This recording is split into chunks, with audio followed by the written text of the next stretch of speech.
ಚಂಪಕಾವತಿ ನಗರಾಧ್ಯಕ್ಷನಾದ ಹಂಸಧ್ವಜನೆಂಬ ರಾಜಮಾರ್ಥಾಂಡನ ನಗರಾಭಿವೃದ್ಧಿಯನ್ನು ವೃದ್ಧಿಸಿದ ಆಶ್ರಯದಾತನಾದ ಸುಧನ್ಮನೆಂಬ ಮೂರ್ಖನು ಎಮ್ಮೆಯ ಯಜ್ಞಾಶ್ವವನ್ನು ಹಿಡಿತರಿಸಿ ನಿರ್ಜರವಾಗಿ ತನ್ನ ಸೈನ್ಯಮಂ ಮಧ್ಯದೊಳ ತೊರಗಮಂ ನಿಲ್ಲಿಸಿ ಎದುರಿನ ಎಣ್ಣೆಗೆ ಸಮರಕ್ಕೆ ಬರ ಹೇಳಿದ.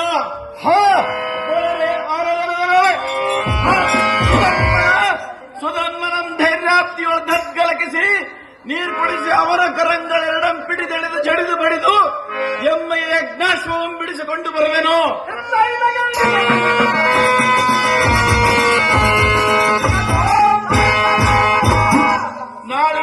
ನಾಳಿನ ದಿನದೋಳು ನಾನು ಯುದ್ಧಕ್ಕೆ ಹೋಗುವೆನು. ಎಮ್ಮೆ ಸೈನ್ಯವಂ ಸಿದ್ಧಗೊಳಿಸಲು ಇರುಸಧ್ವಜ ಶತ್ರುಗಳನ್ನು ಸಂಹರಿಸುವುದು ನಾನು. ಅಹೋ ರಿಪುಸಲ ಕದಂಬಕ್ಕೆ ಹರ್ಕ ಪ್ರಾಯನಾದ ತನಕ ಇದೇನು ವಿಪರೀತ.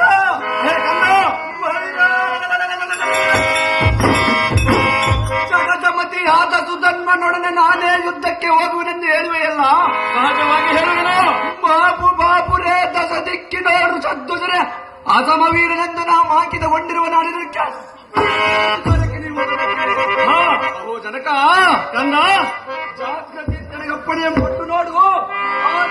ನಮ್ಮ ಜಲಮತಿಯ ಬಡದೇವ ಮೊಡಬರನ್ನು ನಡೆಯುತ್ತಿರುವೆ ಯಜ್ಞಾಶವನ್ನು ಬಿಡಿಸಿಕೊಂಡು ಬರ. ಅಹೋ ಎನ್ನಯ ಮೋಹದ ಕುಮಾರ. ಓಹೋ ಜನಕ, ನಾನೇನು ಅರಿಯದವನೇ ನಿನ್ನಯ ಪರಾಕ್ರಮವನ್ನು.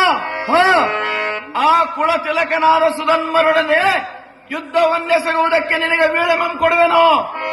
ಸಾರದಿ ಜಾಗೃತೆಯಿಂದ ನಡೆಯಪ್ಪ ಋಷಧ್ವಜ ಕುಮಾರ. ತೋರಿಸು ನಿನ್ನಯ ಪರಾಕ್ರಮದ ಭೀಕರ.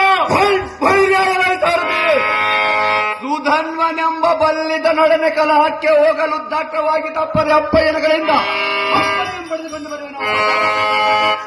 ಪ್ರಯುಕ್ತ ದಿವ್ಯತರ ಮಾದಮಣಿಮಯ ರಥವಂತನ್ನು ನಿಲ್ಲಿಸೋ. ವಾಯುವೇಕಿಂತ ಮಿಂಚಿ ನಡೆಯುವ ದಿವ್ಯ ಸಂಬಂಧಿಸೋ. ತಮ್ಮ ಇಷ್ಟದಂತ ಆಗಲಿದೇವ ಸಾರಥಿ